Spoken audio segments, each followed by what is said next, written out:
guys, Taylor here, your Backstage Beautician, and today we're doing my first ever play on this channel. We'll be doing a hairstyle for one of the fairies from A Midsummer Night's Dream.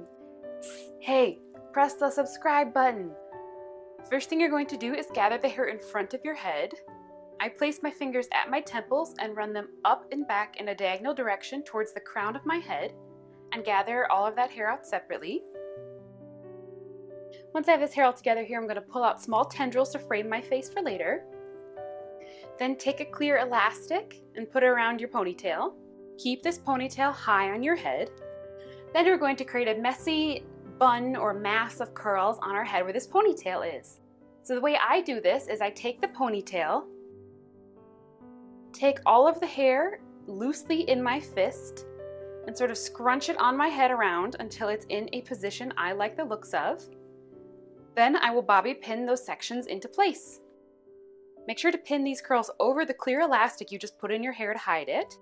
If this method is too confusing for you, you can do small little finger rolls by taking 2 fingers and wrapping hair around it and placing those strategically on your head as we did in our Hello Dolly video. The whole point of pinning your hair like this is it's meant to look messy and organic, as if you're out playing in the forest or the woods for a while. So don't be afraid if you have bits hanging down or things look lopsided or uneven. You can keep messing with it until it looks the way you want. Then hairspray your curls into place on top. Then I'm going to add additional curls and tendrils to these little wispies by my face and the rest of the hair throughout.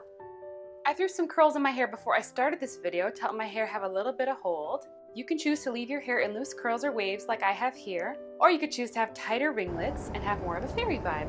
Once you're done touching up your curls and they look the way you want them, we get to move on to the fun part, the hair pieces and accessories. You can get all sorts of fake flowers, fake butterflies, anything you want at your craft store to put in your hair, but I thought it'd be perfect to use some real flowers. What I'm going to use today are some flowers from my garden. So take your flower, cut at the stem about 1 inch below the head of the flower.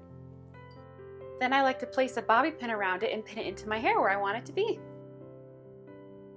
If you have any sort of seasonal allergies or are allergic to flowers, it's probably a safe bet to say you should not use real flowers for this hairstyle.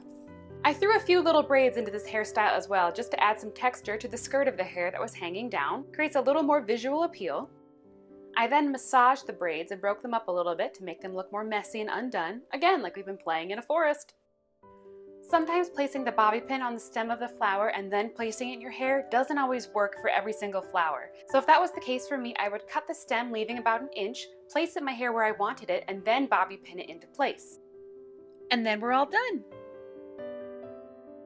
If you guys want to see more hairstyles from Midsummer Night's Dream, go ahead and tell me in the comment section down below. Alright guys, that's all I have for you today. If you get a chance to try out this hairstyle, please give me a tag over on the Backstage Beautician on Instagram because I would really love to see what you did with this hairstyle. If you enjoyed the video, maybe consider pressing the subscribe button down below and the bell notification so you can always be sure to get more videos from me. Thank you so much for watching, and as always, break a leg on your production of A Midsummer Night's Dream.